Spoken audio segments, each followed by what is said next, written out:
Malam adik-adik, bertemu kembali dengan Kak Safrudin Itur yang kembali akan mendongeng buat adik-adik saat ini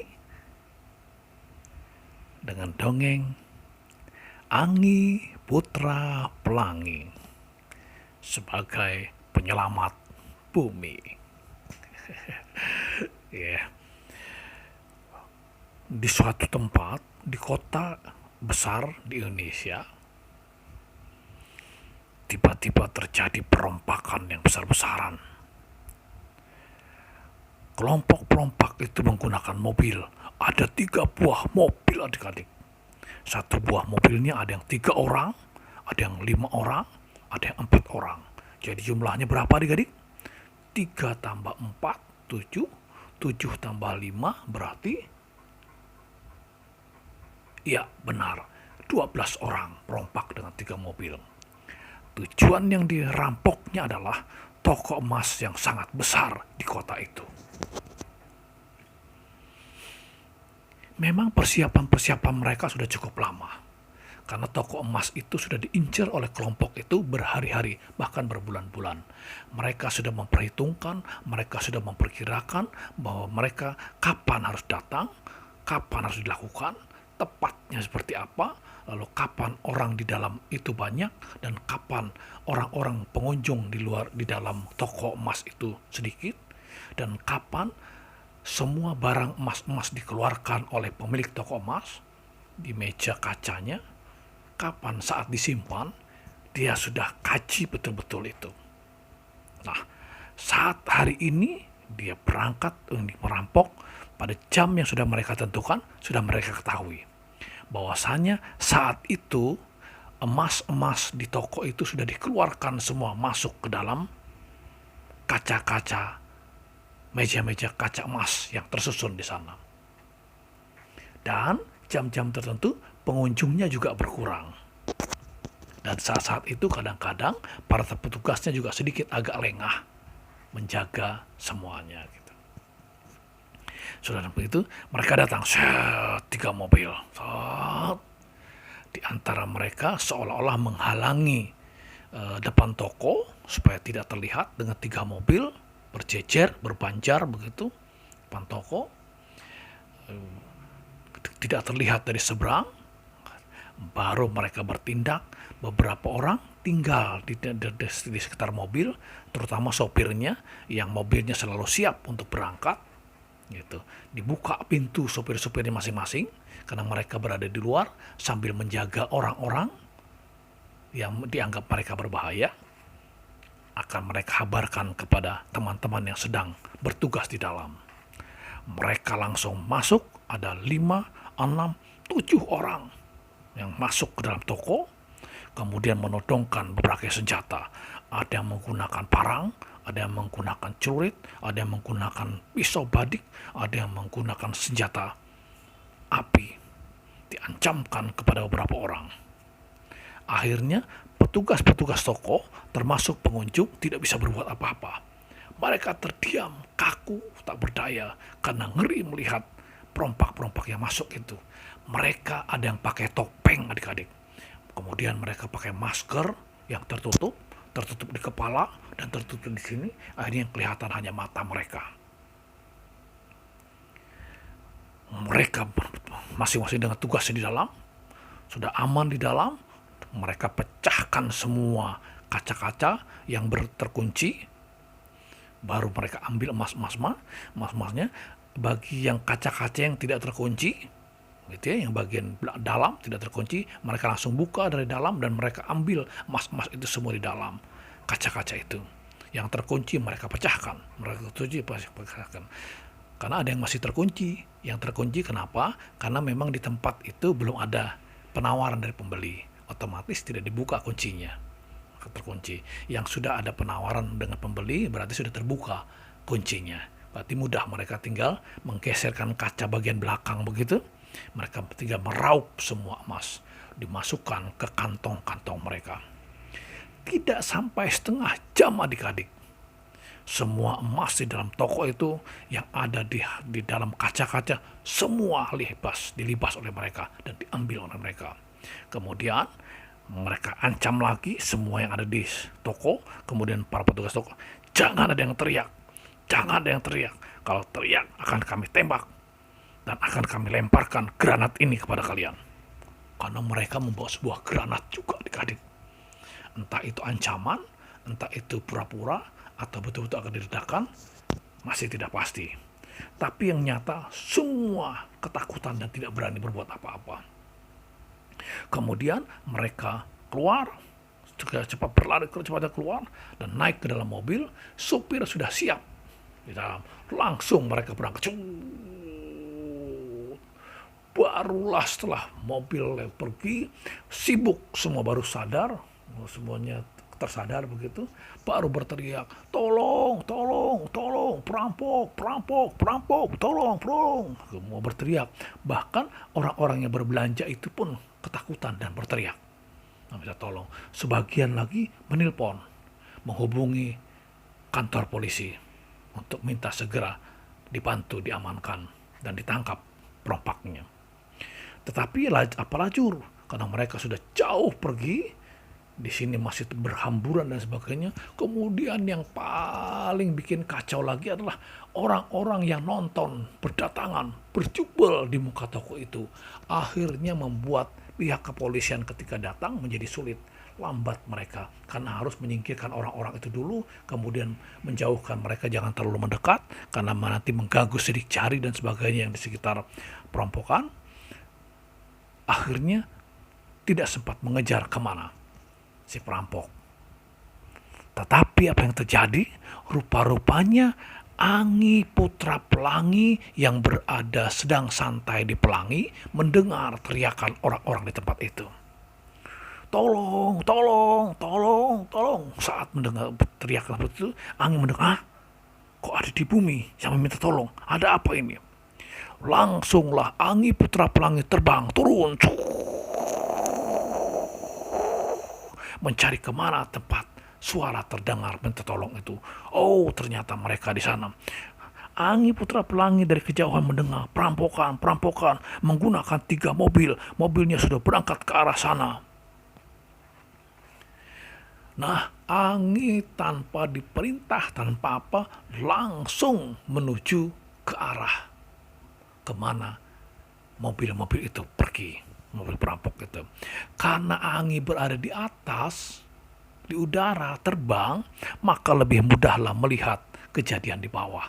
Ternyata memang benar, ada 3 mobil yang sudah jauh dari toko itu dengan kecepatan tinggi, seolah-olah sibuk begitu, ingin cepat, terus ingin cepat. Bahkan di perempatan lampu merah pun mereka tidak peduli dan mereka samber saja, mereka tabrak saja rambu-rambu lalu lintas. Hampir terjadi kecelakaan,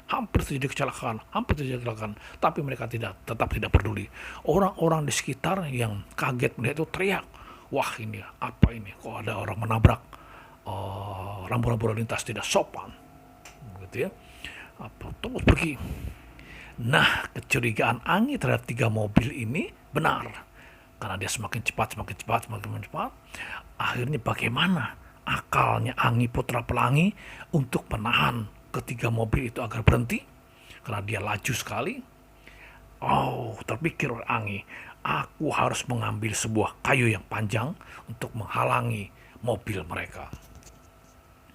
Anggi mencari sambil terbang, oh ternyata itu ada sebuah pohon yang sudah dipotong-potong, kemudian diambil, kemudian dia terbang lagi, kemudian tidak jauh dari depan mobil itu dia lemparkan kayu-kayu bundar itu di sana. Beberapa buah kayu menghalangi jalanan, akhirnya mau tidak mau ketiga mobil itu harus merem secepatnya supaya tidak terjadi kecelakaan. Kalau dia menabrak kayu bundar itu pasti dia akan terpental dan terbalik. Stop. Ketika stop itulah Anggi turun dan mengancam kepada mereka. Hei perompak, keluar kalian. Semua perompak di dalam mobil kaget. Ada manusia yang terbang kemudian turun di hadapan mereka, di hadapan mobil mereka. Mereka tidak bisa sempat lagi berputar balik. Yang mobil paling belakang berusaha untuk mundur dan putar balik. Tapi ternyata tidak punya kesempatan. Saat itu pula Anggi Putra Pelangi menahan mobil itu dan menarik pintunya. Kemudian dia pecahkan kaca pintunya, sopirnya dia tarik keluar. Akhirnya mobilnya hanya terhalang dan menabrak trotoar, adik-adik. Keluar mereka tetap siap. Ada yang membawa badik, ada yang membawa parang panjang, ada yang membawa celurit, dan bahkan ada yang membawa senjata. Melihat senjata, Anggi Putra Pelangi harus menyelamatkan diri, menghindari dari senjata itu. Kalau yang parang dan sebagainya tidak sulit buat Anggi. Dan senjata yang beresiko. Dia terbang kembali ke atas, berputar-putar, supaya yang membawa senjata yang sibuk ingin menembak sana kemari, dan kemudian dia berputar balik ke belakang orang itu dan dia tendang. Orang itu terpental beberapa meter dari tempatnya, senjatanya pun terlepas. Senjata itu Anggi ambil, Anggi lemparkan lebih jauh supaya perompak yang lainnya tidak bisa lagi mengambil senjata itu. Akhirnya apa? Terjadilah perkelahian.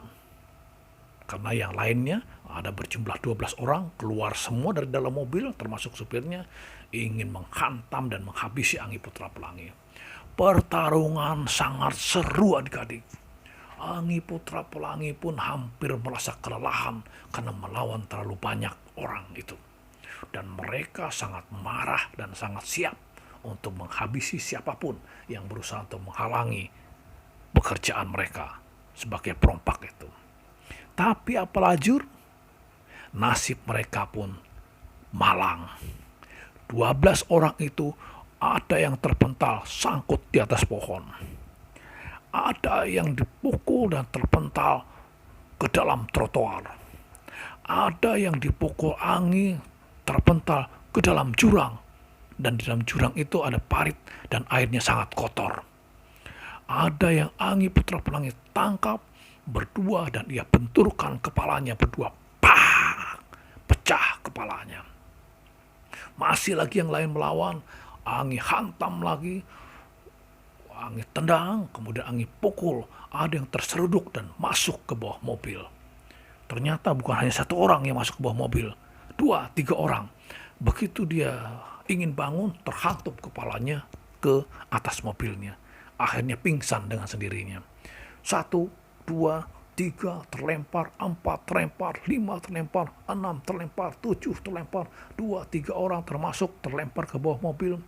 Yang satunya lagi supir dibantai di atas supirnya, akhirnya pingsan, tidak berdaya. Ada lagi yang tidak berkutik dan kemudian dipukul juga oleh Anggi, dilumpuhkan supaya dia tidak bisa berbuat apa-apa. Ke-12 orang perompak itu semuanya tidak berdaya melawan Anggi Putra Pelangi. Anggi bukan jagoan dari adik, tetapi dia sangat jujur dan dia hanya ingin menolong orang yang sangat kesempitan atau yang dihina, dicaci maki, atau direndahkan, atau dibully. Siapapun akan ditolong oleh Anggi dalam keadaan kesempitan itu. Akhirnya semua barang diambil oleh Anggi dari mobil-mobilnya. Tidak lama kemudian polisi datang ke tempat itu. Anggi Putra Pelangi menyerahkan semua perompak itu kepada polisi dan dikrom, diikat tangannya dengan besi khusus borgol.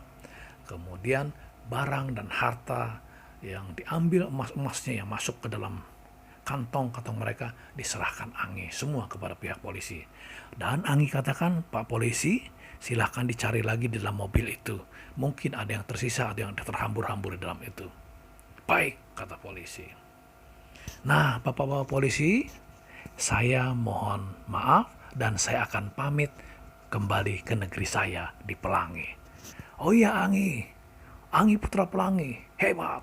Terima kasih ya, terima kasih. Kami sudah terbantu oleh kamu. Iya Bapak, terima kasih yang sama. Salam buat keluarga semua. Oke, saya berangkat dulu. So, terbanglah Anggi kembali ke Pelangi. dengan santainya, meninggalkan semua polisi yang bertugas di situ, kemudian meninggalkan semua penjahat yang sudah dibantai oleh Anggi Putra Pelangi dan siap untuk masuk penjara. Demikian adik-adik, sebuah dongeng yang asik dan selalu menolong orang lain. Makanya adik-adik nanti juga sama. Jangan berbuat tidak baik, jangan mencuri, jangan jadi orang tidak jujur, harus jujur. Dan apabila ada kehilapan, segera meminta maaf agar kalian nanti menjadi orang-orang hebat di masa depan, menjadi generasi penerus bangsa ini, bangsa yang hebat, menggantikan generasi-generasi tua menjadi sebagai pemimpin-pemimpin dan negeri kalian. Oke, terima kasih. Salam.